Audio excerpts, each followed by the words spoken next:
여러분 안녕하세요. 이번부터는 고자에 대해서 하겠습니다. 고자는 열 십자의 입구입니다. 이 십은 십대란 뜻이에요. 그래서 십대 입에서 입으로 거쳐서 내려온, 그래서 매우 오래된 그런 뜻이죠. 이것이 기본자고 그 다음에 변이 들어가서 의미가 다 바뀌는 겁니다. 기본자 고는 10대에 걸쳐서 입으로 전해져 내려온, 즉 오래된 이란 뜻이죠. 그래서 오래된 가구를 고가구라고 얘기합니다. 가구는 집가에 갖출 구자인데 집에 갖춰야 하는 것들, 옷장, 이불장 이런 것들이 가구죠. 고동색은 동은 같을 동자에 왼쪽에 세금이 들어가서 이것은 구리동자입니다. 구리가 오래되면 검누른 색이 됩니다. 이것이 고동색입니다. 고색 창연하다고 할 때 이 고색은 시간이 지나도 변치 않고 오랜 세월 유지된 색깔이나 모습, 이것을 고색이라고 하고, 창연이라고 할 때 이 창은 밑에 창고, 곶집 창자 위에 풀초가 들어가서 이건 푸를 창자입니다. 그래서 푸른 하늘을 창공이라고 하죠. 창공. 그런데 연은 그러할 연자입니다. 그래서 창연하다라고 하는 것은 더욱 뚜렷하고 선명하다는 뜻입니다. 그래서 고색 창연하다라고 하는 것은 깊이 있는 멋을 지닌 것, 이것이 고색 창연한 것입니다. 차마고도는 차와 말인데 중국은 옛날부터 그 유목민족의 공격을 받았죠. 그래서 군마, 군대의 말을 육성하는 것이 주요한 일입니다. 그렇기 때문에 이 말이 유명한 티베트 쪽과 중국의 차를 서로 교환하는데, 그 처음에는 이렇게 압축된 차를 지게에 지고서 그 험준한 산맥을 넘나들었어요. 그래서 만들어진 길이 차마고도입니다. 즉 차와 말을 교환한다는 뜻이죠. 이 티벳은 위도 30도 부근이기 때문에 고압대이고 깊은 내륙에 위치해 있어서 바다로부터 수증기를 공급받을 수가 없습니다. 그래서 비가 거의 없죠. 대부분 농사가 불가능합니다. 그러다 보니까 채소를 키우지 못해서 비타민이 부족하기 때문에 중국의 차를 수입해서 말과 야크의 젖을 이용해서 그 밀크티를 만들죠. 그래서 비타민을 보충했습니다. 이 농사가 불가능한 알래스카 에스키모인들의 경우에도 비타민을 보충하기 위한 방법이 뭐냐면, 동물을 잡으면 그 피를 직접 마시는 겁니다. 피 속에 있는 비타민을 마셔서 보충하는 것이죠. 참고로 에스키모라고 하는 것은 날고기를 먹는 사람들이라는 뜻이라고 합니다. 그래서 백인들이 그 에스키모를 그들을 비하하기 위해서 에스키모라고 이름을 붙였다는 거죠. 그 다음 동서고금, 동쪽과 서쪽, 그리고 옛날과 지금. 그래서 동서고금을 통틀어 예나 지금이나 전 세계의 그런 뜻이죠. 명승고적, 명승은 경치가 빼어난 곳, 이것이 명승지입니다. 그 다음에 적자는 왼쪽에 발족이 들어갔죠. 그래서 이건 밟을 적자예요. 유적이라는 뜻입니다.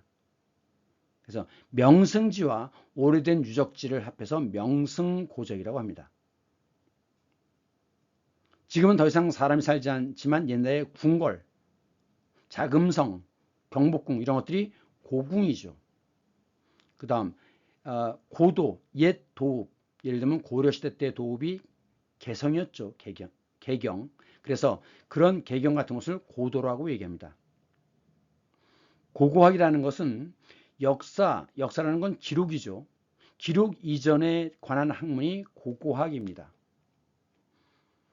고분이라고 할 때 분은 무덤 분자입니다. 그래서 이 사진에 이것은 남원에 있는 만민의총인데, 만민, 상당히 많은 사람들의 의로운 총이라는 것은 그 무덤의 주인을 알 수 없을 때 총이라고 합니다. 이 만민의총은 임진왜란 이후에 정유재란이 일어나죠. 그때 그 싸웠던 사람들의 그 죽음을, 시체를 한꺼번에 모셔놓은 곳, 그래서 만민의총이 됩니다. 자, 부는 무덤이고 총도 무덤이지만 총은 그 주인을 알 수 없는 무덤, 그것을 총이라고 합니다. 그래서 사신총 이런 게 있죠. 그 다음 고문, 옛날 글인데 고문과 대립되는 말은 이제 현대문인데 문학에서는 나눕니다. 우선 고전이라고 얘기할 때 이 전은 책전자입니다. 그러니까 오래된 책이라는 건 뭐냐, 영원히 읽을 만한 가치가 있는 책을 고전이라고 하는데, 이 문학과 관련해서는 시대 구분을 합니다. 갑오경장 이전에는 고전문학이라고 하고, 그 다음에 3.1운동부터 현대문학으로 잡습니다. 이 중간을 신문학 또는 개화기 문학이라고 하죠. 그래서 뭐 귀의성 이런 것들이 바로 신문학입니다. 그 다음 고참이라고 하는 것, 참은 참가하다는 뜻입니다. 즉 오래 머물렀던, 오래 근무했던, 군대에서 고참이라고 얘기하죠. 그 다음 고시라고 하는데 70세를 가리킵니다. 이 70세는 만 나이가 아닙니다. 한국 나이입니다. 한국 나이는 태어나면 한 살이죠. 그래서 만일 12월 29일 날 태어났으면 그 다음 1월 1일이 되면 불과 3일, 4일밖에 안 지났는데 태어날 때 한 살, 그리고 1월 1일이 되면 새해니까 2살이 되는 겁니다. 그래서 우리가 이런 걸 따질 때는 다 그 음력 기준이에요. 그래서 이 70세는 칠순이라고도 하죠. 이 순은 열흘 순자입니다. 처음 열흘, 초순, 그 다음 열흘, 중순, 마지막 열흘, 하순이라고 하죠. 그 다음에 희수라고 하는데 오른쪽 글자는 바랄 희자입니다. 그래서 희망, 그 다음에 바라고 구한다라고 할 때 희구한다라고 얘기하는데, 왼쪽에 벼화가 들어가면 이것은 벽시가, 벼가 들 맺히는 겁니다. 그래서 이건 드물 희자예요. 그래서 드문 나이다. 그래서 희수라고 합니다. 고희는 옛날부터 드물었다. 희수는 드문 나이. 또는 70을 종심이라고도 하는데 이것은 인생 70 고래희란 말에서 나옵니다.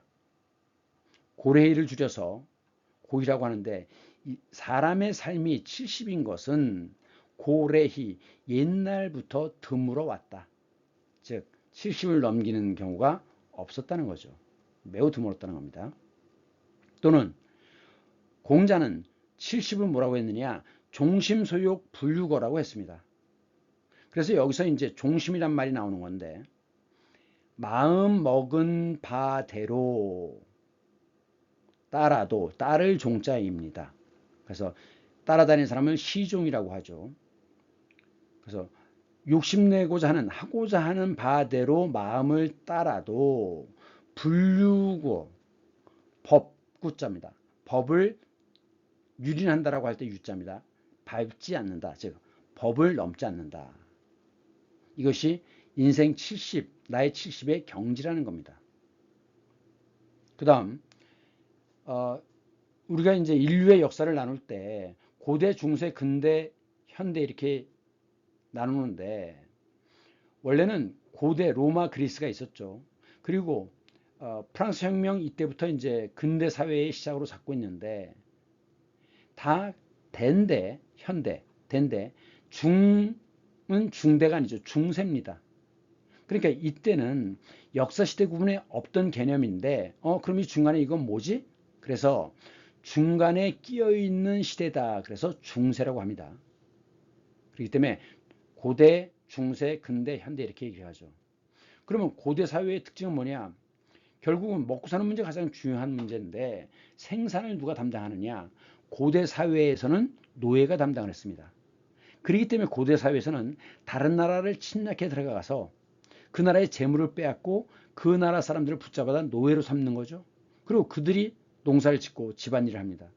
그래서 고대 사회의 특징을 노예제 사회라고 하죠. 중세 사회의 특징은 봉건 사회죠. 근대 사회의 특징은 뭐냐? 근대는 이성이 지배하는 시대라고 보았습니다. 그러니까 그전에는 사과에서 사과나무에서 사과가 떨어지면 다 하나님의 뜻이다 그랬는데, 근대 사회에 들어서는 그 사과가 떨어지는 것은 원인이 뭐예요? 만유인력이 작용하기 때문이죠. 그래서 사과를 달고 있는 그 꼭지가 힘이 약해지면 땅으로 떨어지는 거죠. 그래서 만유인력이라고 하는, 중력이라고 하는 이 원인이 생겨서 결과죠. 사과가 떨어지는 결과가 나온다. 그래서 근대 사회에서는 모든 것을 인과관계로 보았습니다. 이것을 이성이라고 얘기하는 거죠. 그래서 원인을 찾아내는 것, 그런 시대, 이것이 이성의 시대입니다. 그런데 지금 이제 현대라고 얘기할 때는 현대사회 특징이 대량 생산, 대량 소비의 사회입니다. 그러니까 한 20년 전에는 집집마다 TV, 냉장고가 다 똑같았어요. 하나의 공장에서 대량으로 생산해서 대량으로 소비하는 거죠. 이것이 바로 현대입니다. 그래서 현대 시작은 언제로 보느냐? 포드 자동차의 컨베이어 벨트의 시작, 이때부터 대량 생산이 시작되기 때문에 이때부터를 보통 현대로 잡는데, 유럽의 경우에는 이것을 현대라는 것을 따로 시대 구분을 안 하는 경우도 있습니다. 그럼 뭐라고 하느냐? 포스트 모더니즘이라고 합니다. 근대는 모더니즘이죠. 포스트라고 하는 것은 뒤란 뜻입니다.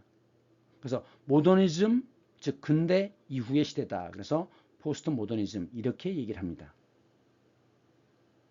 그 다음 이 희자와 관련해서 한 가지 더 보면, 이것은 베드로 성당에 있는, 그 베드로 성당 들어가면 오른쪽 끝에 이러한 그 구리로 만든 문이 있습니다. 우선 베드로 성당이라고 하는 것은, 그 베드로의 뜻은 그 페드라, 피에트로, 피터, 영어에서는 피터죠. 이게 다 베드로에서부터 어원을 갖고 있는 것인데 돌이란 뜻입니다. 그렇기 때문에 교회 중에는 평평한 돌을 반석이라고 합니다. 그래서 교회 중에는 반석교회, 즉 베드로 교회라고 이름을 붙인 곳들이 많이 있죠. 그래서 이 지금 로마에 가면 그 베드로의 무덤이 있던 곳에 큰 성당을 세웠죠. 그것이 바로 베드로 성당입니다. 그 베드로의 무덤 위에다 세웠다고 해서 붙여진 이름이죠. 그런데 이 교회에서는 성탄절이 새해입니다. 성탄절부터. 로마의 경우는 3월 1일부터가 새해입니다.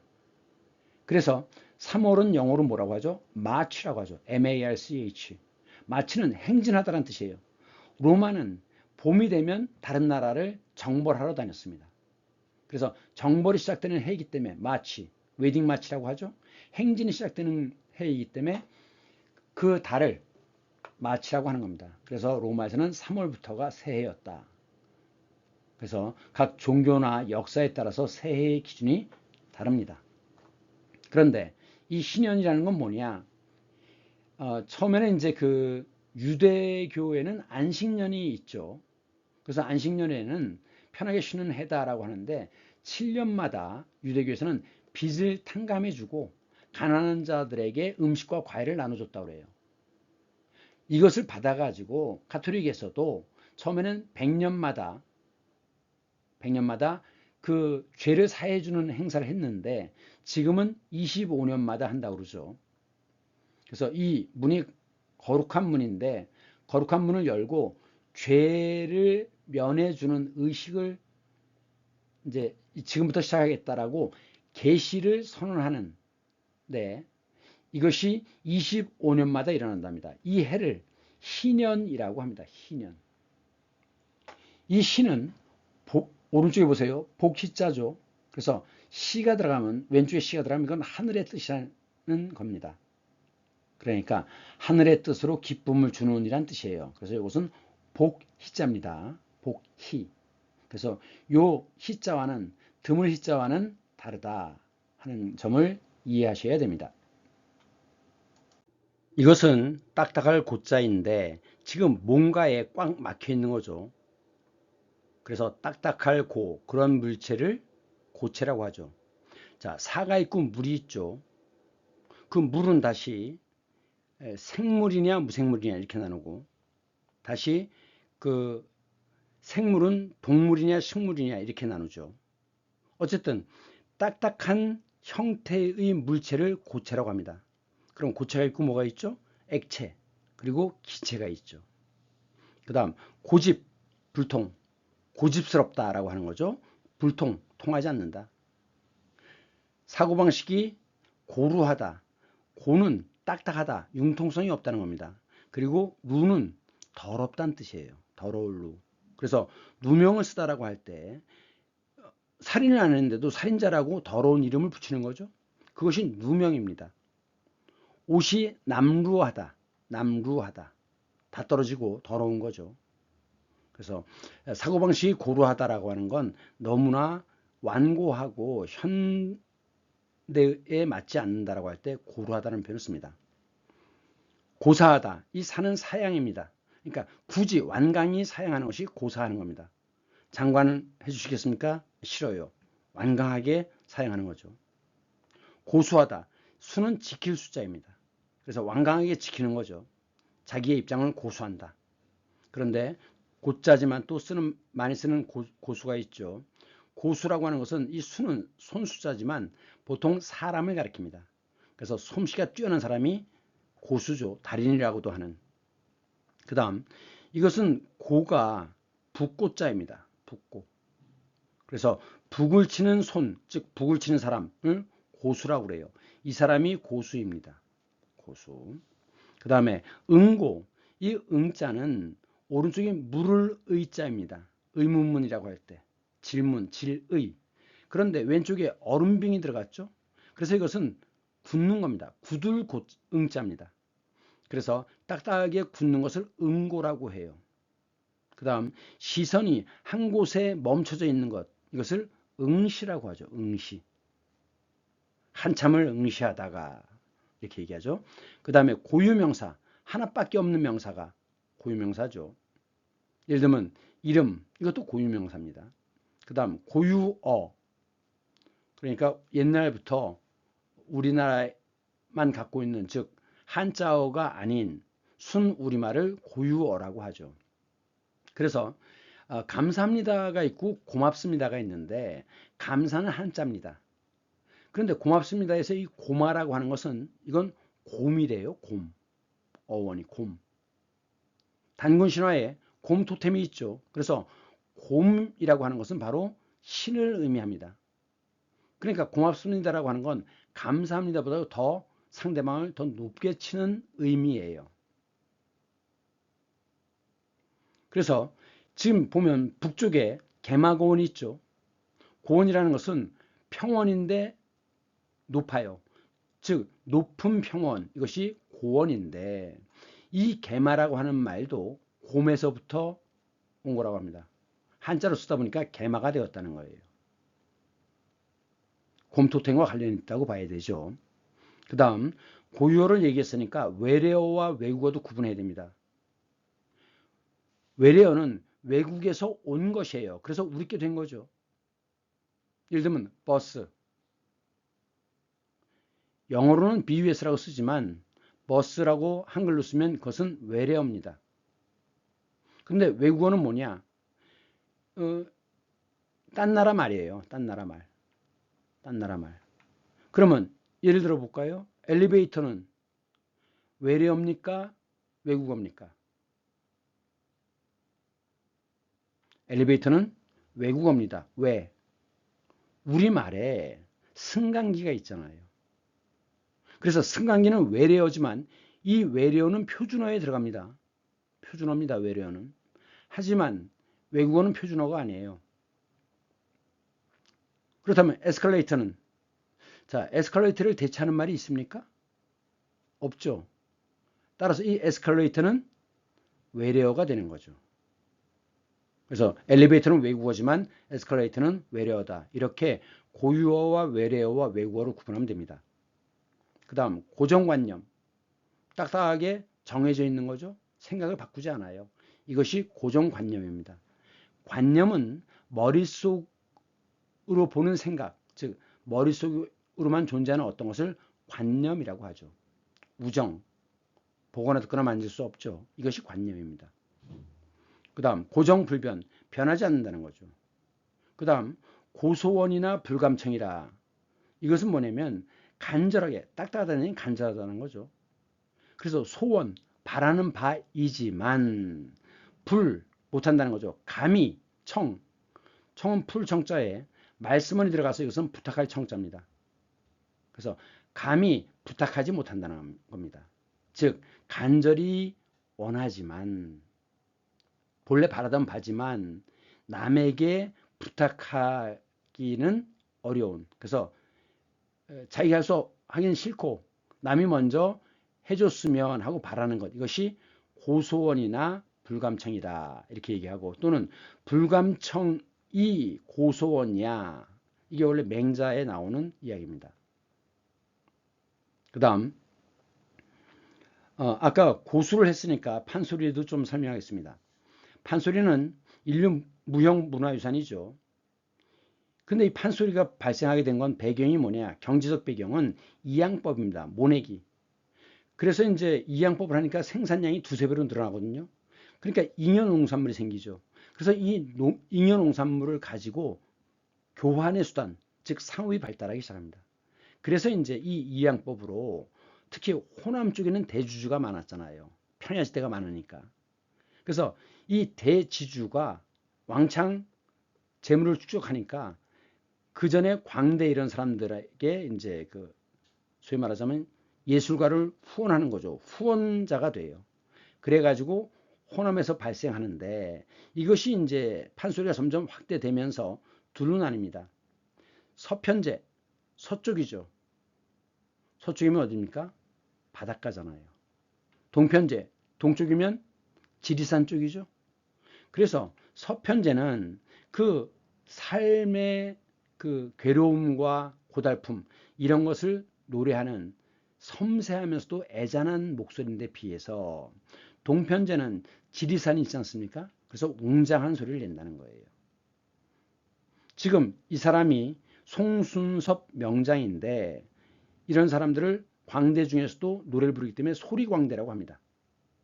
그래서 소리광대가 고수, 이 사람이 고수죠. 장단에 맞춰서 소리와 노래를 부르는 게 소리죠. 안일이는 노래 중에 그 말하는 투의 것, 대사에 해당되는 것이 안일입니다. 그 다음에 이제 부채를 쫙 펴면서 뭐 그런 동작, 이것을 너름새 또는 발림이라고 해요. 그러면서 이야기를 전개 나갑니다. 자, 다음은 이것은 풀초입니다. 그래서 쓴바귀처럼 매우 쓴 풀을 가리키는 말이에요. 그래서 쓸고, 통증이면 고통, 그 다음에 어려움이면 고난, 그리고 머리가 아픈 거 고민. 그런데 그 정도가 심해서 아주 그 심각한 상태까지 넘어가는 것, 뇌까지 들어가는 것, 이것이 고뇌죠. 고대, 기다릴 대자죠. 고전, 싸움 전자죠. 그래서 고전을 면치 못하다. 고역이다. 역은 일입니다. 그 맡은 역할, 일이 아주 힘들다는 거죠. 고초를 겪다. 초는 장기판에서 초나라의 초자이기도 하지만 이것은 회초리라는 뜻도 있습니다. 그래서 홍길동전에 보면 달초하실 일이지 라는 게 있어요. 그것은 종아리를 때리다라는 뜻입니다. 고충, 옷의 속에 가운데 중에 들어가 있죠. 그러니까 옷 속에, 즉 속마음이라는 뜻입니다. 그래서 속마음으로부터 충심으로 라고 얘기하죠. 그래서 마음속에 있는 그 괴로움, 이것이 고충이에요. 그러니까 직장에서 계속 왕따를 시킨다, 이런 것들이 고충이죠. 고생문이 훤하다. 그 문으로 들어가면 이제 계속 고생만 된다는 얘기죠. 인생은 고해라고 하는데 괴로움의 바다다. 왜? 태어나는, 그래서 늙고 병들고 죽는 거, 생로병사. 그래서 인생을 고해라고 합니다. 고배를 들다 이런 말을 쓰는데, 요 그릇은 굽이 높은 잔입니다. 그래서 지금 여기 보면 그릇 명자가 들어가 있죠. 그릇 명. 그런 명. 그래서 굽이 높은 자는 이렇게 쓰고, 그 다음에 나무로 만들었을 때는 나무목을 들어가서 배, 둘 다 잔배자예요. 그래서 대통령 배, 우승컵이라고 얘기할 때 그 컵이죠. 그것도 배라고 합니다. 우승, 대통령 배. 동고동락, 괴로움을 함께, 그리고 즐거움을 함께 줘. 생사고락을 함께 한다. 살고 죽고 괴로움과 기쁨을 함께 나눈다는 거죠. 고진감래, 괴로움이 다하면 달감자죠. 즐거움이 온다라는 거죠. 그 다음 듣기 싫은 말, 쓴 말, 이것이 고언이죠. 그런데 역적들은, 간신들은 감언이설로 하죠. 고언을 하지 않습니다. 감언이설, 달감자죠. 그래서 좋은 말로 이렇게 하면 너한테 이익이 되라고 꼬시는 것, 이것이 감언이설이죠. 그 다음 고육지게, 괴로운 고깃덩어리, 즉 자신의 몸입니다. 그래서 이 고육이라고 하는 것은 그 자신의 피해입니다. 그래서 자신의 피해를 무릅쓰고 계책, 계략과 책략, 그런 계략과 책략을 고육지계 또는 고육지책이라고 합니다. 그래서 여기서 육은 자신의 희생이라고 하는 것을 생각해야 합니다.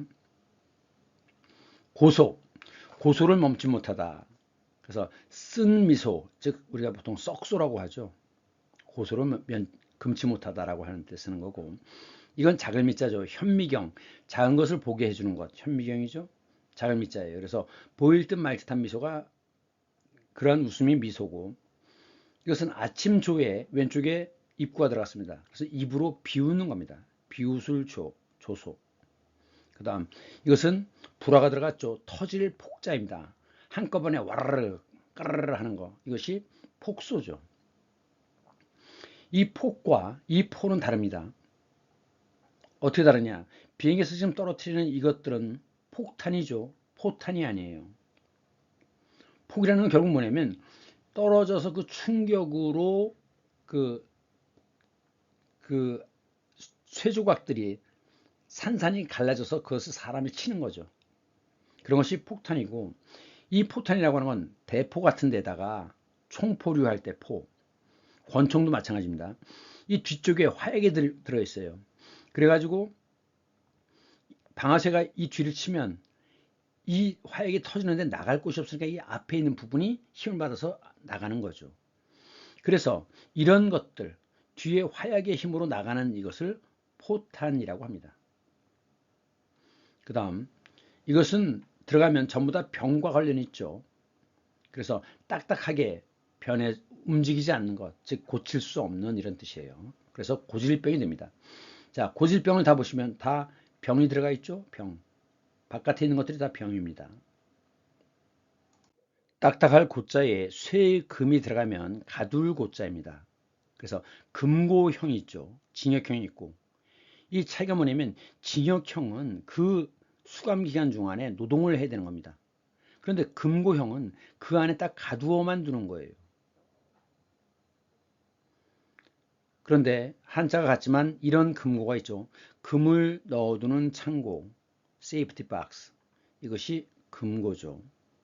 그 다음 여자가 늙으면 뭐가 됩니까? 시어미가 되죠. 시어미 고자입니다. 그래서 고부간의 갈등, 보통 줄여서 고부 갈등이라고 얘기하죠. 그 다음 고식적이다라고 할 때 이 고는 임시란 뜻이라는 걸 기억해야 됩니다. 임시로, 잠시, 임시로. 그래서 잠시 식은 숨 쉴 식. 위에 건 코고 밑에 건 심장이죠. 옛날 사람들은 심장에서 공기가 나와서 코로 나온다고 생각했어요. 그래서 이게 숨 쉴 식자입니다. 휴식이라고 할 때. 그래서 여기서는 고식적이라고 할 때는 잠시, 임시로 그런 뜻이에요. 그래서 고식책, 임시변통이라는 거죠. 임시변통, 고식책. 고식지계, 계책이죠. 계책. 고식지계, 임시변통이라는 거 기억해야 되고, 조금 전에 했던 고육지책, 이 고육은 자기의 희생이죠. 그래서 고육지계와 고육지책은 약간 의미가 달라요. 구분해야 됩니다. 그 다음 패밀리 트리, 가족도인데, 자, 내가 있고 아버지가 있고 엄마가 있죠. 이 아버지 쪽을 뭐라고 하느냐, 이 핏줄을 친이라고 합니다. 친. 그리고 엄마 쪽 핏줄을 척이라고 해요. 그래서 이 둘을 합해 갖고 친척이라고 얘기하는 겁니다. 그래서 이 척신, 외척 이런 말이 있는데, 이것은 뭐냐, 외는 여자 쪽이잖아요. 그래서 왕비 쪽의 그 신하들이 외척이고 척신이고 그렇습니다. 그래서 외척의 발호 이런 표현을 씁니다. 그리고 권력을 휘두르는 자들, 그들을 척신이라고 얘기하죠. 그런데 친척이라고 할 때 친은 이건 무슨 뜻이냐면 그냥 친하다는 뜻이 아니라, 이 친은 부친 모친 할 때 양친, 부모잖아요. 그래서 친일파라고 하는 건 뭐냐면 일본을 부모처럼 섬기고 따르는 것이에요. 사실 일제시대 때 상당수 조선인의 꿈은 뼛속까지 일본인이 되는 거죠. 그래서 일본인이 되는 건 좋은데, 문제는 자기의 것을 부정하면서 기존의 사회의 가치관과 정의가 사라지는 거예요. 결국은 이것이 바로 그 사회가 지녀왔던 가치관과 정의가 사라진다는 것은 바로 식민 지배의 가장 큰 해악이라고 생각됩니다.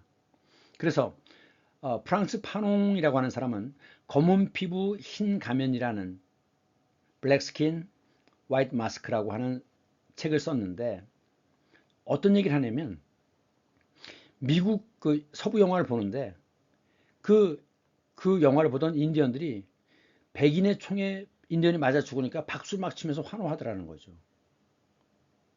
그러니까 겉은 인디언이지만 마음속은 이미 인디언을 무시하는 백인의 가치관을 그대로 받아들였다는 뜻입니다. 그래서 기존의 그 사회가 지녀왔던 가치관과 정의가 사라졌다는 것이 결국 식민 지배의 가장 큰 문제라고 생각이 됩니다. 자, 그런데 이 서양의 경우에는 그 아버지 쪽이든 어머니 쪽이든 다 엉클이고 앤트죠. 그런데 우리는 나누죠. 이 고모라고 할 때 고는 아버지의 여자 형제를 고라고 합니다. 그럼 엄마의 여자 형제는 뭐라고 하느냐? 이라고 하죠. 그래서 고모, 이모라고 얘기하고, 나로부터 다시 바깥으로 나가서 4단계를 거치면 이게 사촌이 되는 거거든요. 그래서 이제 그 고모의 그 자식들과 나의 관계는 고종사촌이고, 이모의 자식들과 나의 관계는 이종사촌이 되는 거잖아요. 그리고 이 질이라고 하는데, 질은 조카 질자입니다. 그래서 누이의 아들은 생질이라고 해요. 생질. 생자입니다. 생질. 그리고 여자 조카 딸, 여자 조카를 질려라고 하죠. 질려. 그리고 그 질부라고 하는 건 뭐냐면 그 조카들의 아내를 질부라고 합니다. 그래서 이 동아시아 지역, 특히 우리나라는 그 집촌의 형태로 벼농사를 지었기 때문에 그 대가족 제도를 이루고 있어요. 그렇기 때문에 위아래의 관계가 매우 복잡하죠. 그래서 우리는 이렇게 그 친척 간의 칭호가 매우 복잡하게 발달되어 있는데 비해서 그 띄엄띄엄 살고 있던 밀농사 지역 또는 유목민족의 경우에는 그 뭉치면 죽고 흩어져야 살기 때문에 별로 명칭이 중요하지 않습니다. 친척 간의 위계 질서가 중요하잖아요. 그래서 하여간 아버지 형제 비슷한 건 다 엉클, 앤트 뭐 이렇게 얘기했던 거죠. 자, 그 다음 한 가지 더 알아야 될 것은 요 단계를 이걸 학렬이라고 합니다. 학렬. 그래서 나보다 위 학렬이다, 아래 학렬이다 이렇게 얘기하죠. 그래서 이때는 행렬이라고 있지 않아요. 행진하는 그 열은 행렬이지만 이 위아래를 따질 때는 학렬이라고 합니다. 그래서 가로라는 뜻일 때는 항이라고 읽습니다. 자, 가로의 서열이죠. 이게 항렬입니다. 그리고 고등학교 올라가면 그 행렬을 배우죠. 행렬. 행렬. 근데 이제 이 행렬이 영어로는 매트릭스래요. 매트릭스한 영화 보셨습니까? 위에서부터 그 컴퓨터는 이진법으로 돼 있잖아요. 그래갖고 0과 1, 0과 1, yes, no, yes, no 이게 해서 쫙 내려가는 거죠. 이것을 매트릭스라고 한답니다. 행렬을. 나무가 늙으면 말라 죽죠. 그런 나무를 고목이라고 하죠. 고목. 그리고 자원의 고갈, 마르고 이건 나무가 마르는 것이고 이 갈은 물이 마르는 거죠. 그래서 다 써버렸다라고 할 때 고갈이라는 말을 쓰는데 고엽제라는 게 있어요. 고엽제. 그 잎사귀를 다 말라 떨어지게 하는 약이죠. 고엽제. 약일 때는 어입니다. 고엽제를 뿌려가지고 이 정글인데 이 나무들을 전부 다 고사시켰어요. 고사시켰어요. 이것은 그 월남전 당시에 미군이 다이옥신이 함유된 그 약을 뿌렸는데 이 다이옥신은 청산가리보다 10,000배가 독성이 강하고 1g으로 2만 명을 죽일 수 있대요. 이 다이옥신은 옛날에 그 일본의 옴진리교라고 해서 지하철에서 다이옥신을 뿌렸던 적이 있었습니다. 하여간 굉장히 맹독성인데 이것은 각종 기형과 정신질환을 이야기하면 이게 유전이 된다고 합니다. 그래서 우리나라 맹호부대, 청룡부대 뭐 가서 작전을 했는데 그 특히나 그 한국군들은 위험지역에 내몰렸죠. 그랬는데 그 한국군 작전 지역에 80%에 해당되는 지역을 비행기로 이 약을 뿌렸대요. 그래갖고 이 사진은 그 구치터널 인근에 있는 그 고엽제를 뿌려가지고서 나무들이 그 야자수 이런 나무들이 전부 다 말라 죽은 거죠. 이 아이는 지금 거의 벗다시피 한 이 아이는 그 뒤에 어떻게 됐는지 모르겠어요. 이게 완전히 지금 고엽제 천지인데. 하여간 미군들은 그 호치민 전쟁 박물관을 가보니까 그 약이 담겨져 있는 드럼통에다가 퍼플 킬러라고 써놨더라고요. 그런 사진이 있어요. 그러니까 이제 그 뜨거운 햇볕 아래서 일하는 사람들이 색깔이 이제 자주색으로 보인다는 거죠. 황인종이 아니라 자주색으로 보인다 그래서 그놈들을 죽이는 퍼플 킬러 이렇게 붙인 사진을 봤습니다. 지금 이것은 나목인데 고목과 나목은 다르죠. 나는 왼쪽이 옷 의자입니다. 그래서 이것은 옷을 벗은 거예요. 그래서 겨울에 잎사귀가 다 떨어지잖아요. 그래서 이런 것은 나목이라고 합니다. 고목은 죽은 나무고 나목은 잎사귀가 떨어진 거예요. 이 그림은 박수근이라는 화가의 작품인데 박수근은 이제 화가이면서 미술교사였는데 6.25 전쟁으로 이제 그 일자리를 잃고 피난을 갔죠. 그래갖고 이제 나중에 미군 기지에서 초상화 그리는 일을 했다고 그래요. 그랬는데 이제 그 1962년에 이 작품을 다시 그렸다고 합니다. 비슷한 작품이 그 전에 있었는데 그래서 이것은 이 바탕이 마치 그 화강암 질감처럼 그 바탕을 깔고 있다는 게 특징이에요. 이때 이제 그 미군 기지에서 근무하던 소설가 박완서랑 만나게 되는데 이 박완서가 이제 미군 기지 매점 이런 데서 근무하고 있었으니까 이제 그 미군들을 자주 상대하잖아요. 그래갖고 이제 이 박완서가 박수근 씨에게 초상화를 소개해 주었다고 합니다. 근데 이제 이 박완서가 이 그림을 보고 이제 이것을 제목으로 남옥이라는 제목의 소설을 썼죠. 그래가지고 이 사람들, 이 아줌마들 보세요. 아기를 등에 업고 있는 아줌마, 그 다음에 머리에 함지를 이고 가는 아줌마 이렇게 있는데 이것은 이제 유교라고 하는 전쟁 이후에 어려운 시대를 살아가는 여인들의 쓸쓸하고 고달픈 삶을 그린 거라고 해요. 그 다음 이 고자는 오른쪽이 손입니다. 그래서 이 손이 들어가 가지고 연고, 관련이 있다는 뜻으로 쓰고 죽었다는 뜻으로도 쓰여요. 그래서 고물이라고 하면 오래된 물건, 낡은 물건, 그래서 이렇게도 쓰고 이렇게도 쓰는데, 고장이라고 하죠. 이 장자는 그럴 장자에 왼쪽에 언덕이 들어가 있죠. 그래서 이거 막혀 있는 겁니다. 그래서 막혀서 못 가는 거예요. 언덕에 막혀서 못 가는 것이 고장이다. 그 다음 고, 비석에 보면 비석에 고 누구누구의 묘 이렇게 써 있죠. 그래서 이때 고는 죽었다는 뜻인데, 이미 죽은 사람들을 고인이라고 하죠. 그런데 이제 선자도 많이 씁니다.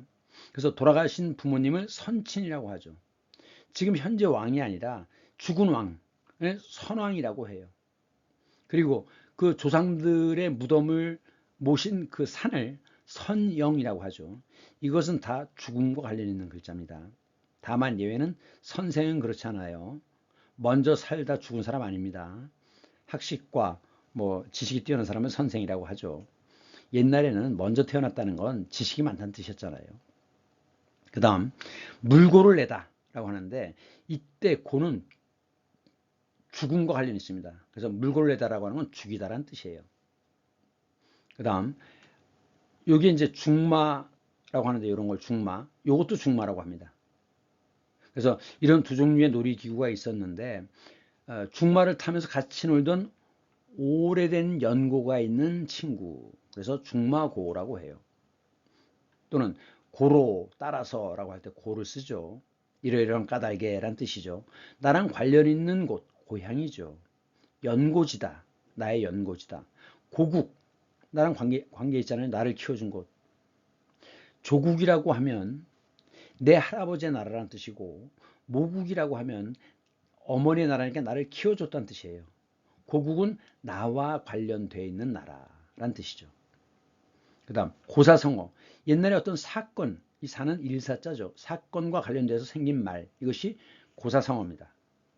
그 다음에 사고로 무슨 일이 일어났다라고 얘기하는데, 그 다음에 이제 미필적 고의라고 하는 법률 용어가 있습니다. 미는 아니란 뜻이죠. 필은 마칠 필자예요. 그럼 무엇을 마치느냐? 인식을 마쳤다는 것입니다. 그럼 아직 인식하지 못했지만 이란 뜻이에요. 미필적. 인식하지 못했지만 고의, 자기 행위가 범죄가 될 수 있음을 알면서도 그 행위를 할 때, 그것을 미필적 고의라고 합니다. 즉 범죄 발생을 적절히 의도하지는 않았지만 자기 행위가 범죄가 될 수 있음을 알면서도 그 행위를 하는 것, 이것이 바로 미필적 고의입니다. 이것은 코냐라고 하는 도시에 있는 메블라나 박물관인데, 이 메블라나는 뭐로 유명하느냐? 세마댄스로 유명합니다. 세마댄스. 보통은 이게 이제 우주의 회전 원리를 상징하기 때문에 요 가운데 사람이 해를 상징하는 붉은 옷을 입는 경우가 많아요. 그러면서 계속 이렇게 도는 거죠. 태양의 주위를 도는 것처럼. 그런데 이 코냐라고 하는 건 뭐냐? 코냐라는 건 아이콘이 많다란 뜻이에요. 아이콘이 많다. 연상이 됩니까? 콘이 많다. 아이콘이 많다. 즉 이곳은 옛날에 성화, 기독교 또는 이슬람과 관련되어 있는 성인들에 관련된 그림, 마리아, 예수, 이런 그림들이 성화죠. 이것이 엄청 많았다고 합니다. 그래서 아이콘이 많은 도시에서 코냐라고 하는데, 아이콘이라고 하는 건 그 신앙에서 우상시 되는 인물을 그린 것이 성화죠. 원래 이것은 그리스어 에이콘에서 유래한 용어로, 그리스의 뜻은 유사물이라는 뜻이에요. 비슷한. 예를 들면 영화에서, 서부 영화에서 늘 나타나는 게 뭡니까? 권총, 카우보이 모자, 안장, 이런 거 아닙니까? 이런 시각적 모티브, 이것을 아이콘이라고 하는데, 이것이 이제 지금은 컴퓨터에서 명령을 주거나 명령을 이제 문자, 기호, 그림 따위로 화면에 표시하는 것, 이것이 아이콘이죠. 이콘이라고도 하는데, 그러니까 콘이라는 건 아이콘이 많은 도시다, 성화가 많은 도시라는 뜻에서 온 것이고, 이 수피즘, 창시자인 루미의 가르침과 시는 이슬람 문화에 지대한 영향을 끼쳤다고 하는데, 이 왕과 공주라고 하는 그쪽 영화가 있는데 거기 보면 이제 인도 무굴 제국이 힌두교 공주와 그 결합하는 그런 내용입니다. 어쨌든 인도 무굴 제국까지 이 숲이 좀 영향을 끼치고 그 다음에 이 독특한 모양의 이 원추형 탑, 녹색 탑, 이 녹색을 터키어로는 예실이라고 합니다. 예실 모스크. 그런데 이것은 이 탑은 1396년에 슐레이만 대제 때 오스만 터키의 그 위대한 왕 있죠. 슐레이만 대제. 근데 슐레이만은 투르키예식 발음이고 유대교에서 뭐라고 합니까? 솔로몬이라고 하죠. 슐레이만이라는 건 지혜란 뜻입니다. 그 슐레이만 대제가 건축한 것인데 이것이 이제 다시 더 확대되고 이 안에 여러 가지가 있습니다. 이 건물 안에. 그래서 그 모스크라든가 이런 복합 건물 단지로 지금 쓰고 있으면서 이 전체가 지금 다 박물관이에요. 네, 오늘은 여기까지 하겠습니다. 수고 많으셨습니다.